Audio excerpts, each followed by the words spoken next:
Good evening. My name is Nicholas Garcia. Today I'll be explaining question number 34 on optimization problems.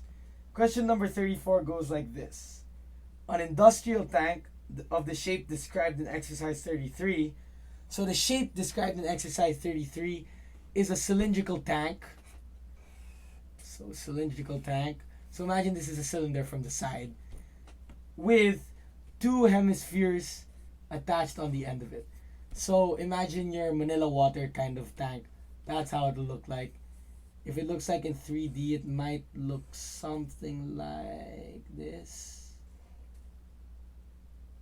Yeah, but I'm no good of a drawer, so it might look something like that. Or this is a perfect example. This is a cylinder, right? Now the problem is saying that it's a cylinder with two hemispheres. So imagine this is a hemisphere on both ends. So that's what our solid looks like. So back to the question.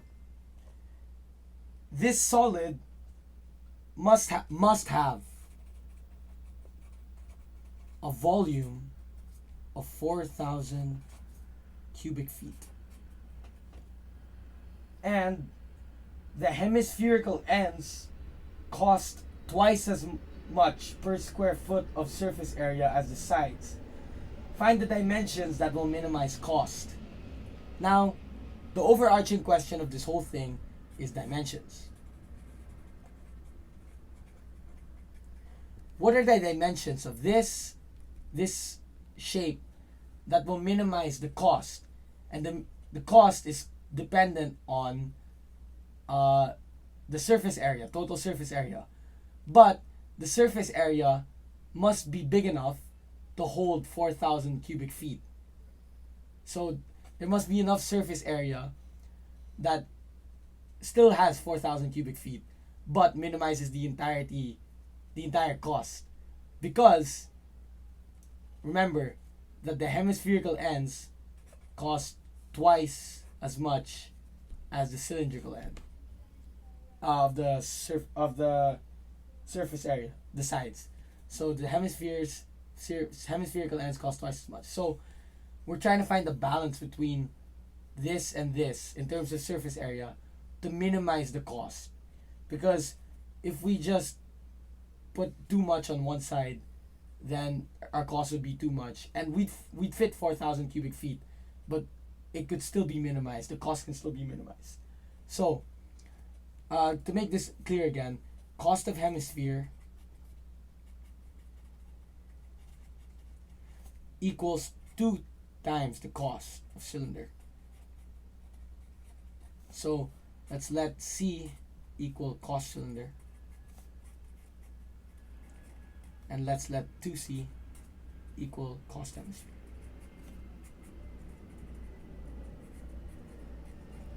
Now, this is where we get to our first equation. We know that the volume is 4,000 cubic feet. But volume, that's the volume of the entirety of this solid. Now, how do we get the volume of this solid in terms of dimensions? That's how we get volume equals the volume of a cylinder, which is pi r squared times the height of the cylinder, plus the volume of a sphere. Why a sphere? Because a hemisphere is just a sphere cut in two. So, and there are two hemispheres at the end of this solid. There's two. So that means that if you combine the two hemispheres, it becomes one sphere. So the volume is just one sphere. So this 4 over 3 pi r squared is the volume of the entirety of the solid. Now, these are the dimensions we're looking for. We're looking for R. We're looking for H. So, and we know V. V is 4,000 feet cubed. So what do we do now?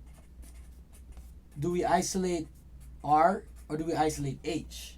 Since R has exponents and everything, it would be way easier.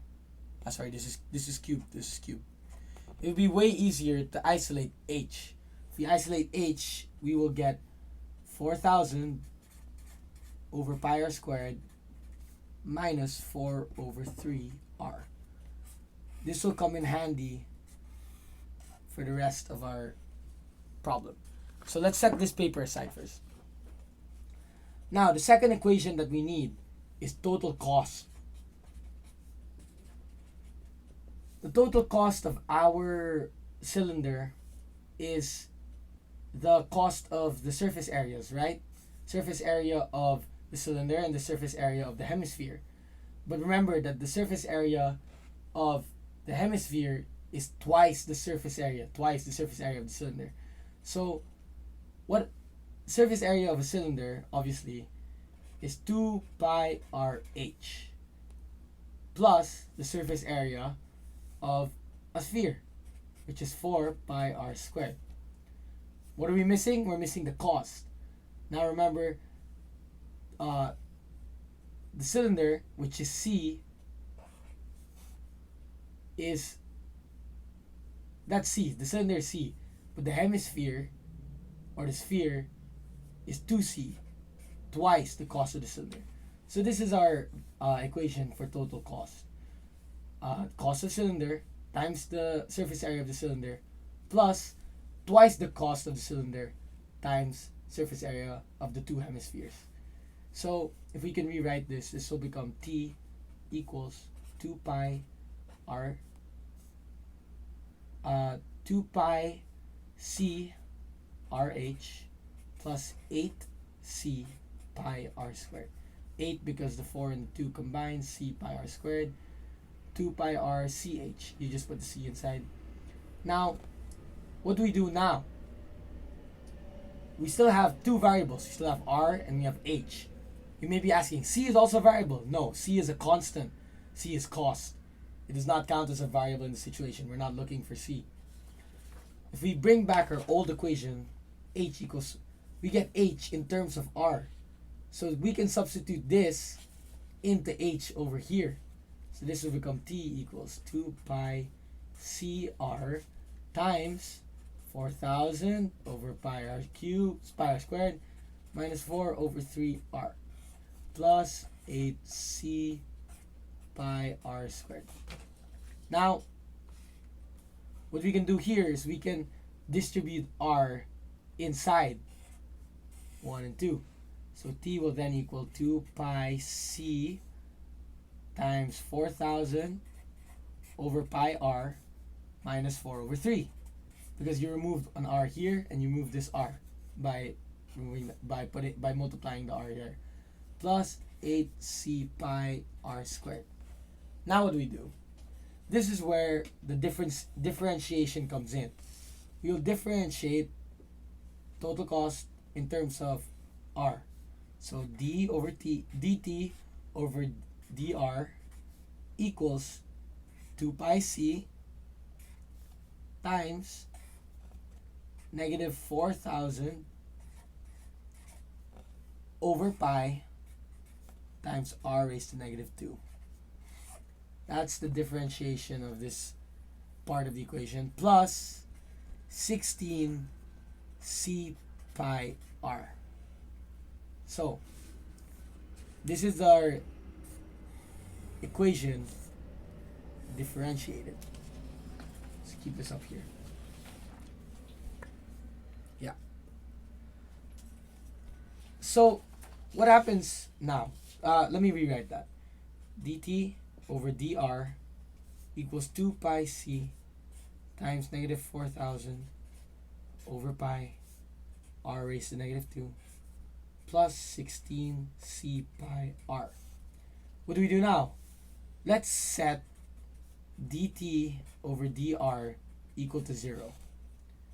We set this to 0 because we're looking for total surface area. We're looking for r. The whole thing right now is that we're looking for the value of r.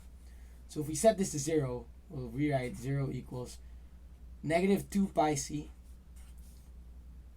because we can take the negative out from here, times 4,000 over pi r squared plus 16 c pi r. Pi r squared because r raised to negative 2. Just put that down, pi r squared. And then we can cancel from here. Pi here cancels with pi there. And then, oh wait, no, sorry. You put 16c into the other side. So we rewrite 16c pi r equals negative 2 pi c 4,000 over pi r squared. Now what do? Same thing, sorry. Cancel pi. And we can cancel c on both sides. What are we left with? We're left with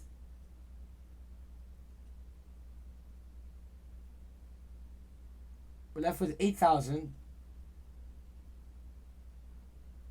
right? Yeah. We're left with negative 8,000 equals 16 pi r cubed. Yeah. Because the r here goes to the other side. This r squared, goes to the other side. So 16 pi r cubed equals negative 18,000. Now, what do we do from now? We can divide this by 16 pi. Divide by 16 pi. So r cubed equals negative 8,000 over 16 pi. What do we do now? You get the what's this called? Cube root? Yeah, you get the cube root of this side, and you get the cube root of this side. So if you do that in your calculator, you get cube root negative 8,000 over 16 pi. You will get radius equals approximately 5.42 feet.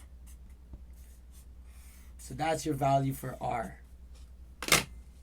So you already have one of your dimensions. So let's put a new dimensions. R equals 5.42 feet. Now you might be asking, how do we get h? Remember our original equation. H equals this in terms of r. So what do we do? H equals 4,000 over pi times r squared, which is 5.42 squared, minus 4 over 3 times 5.42, or r. And then if you do this on your calculator, you'll eventually end up with h equals 43.11 feet. So these are the dimensions. This is your final answer to question number 34. What is the dimensions to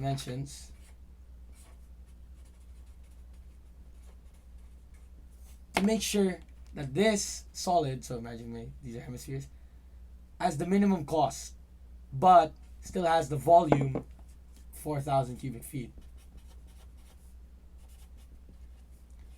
What is it?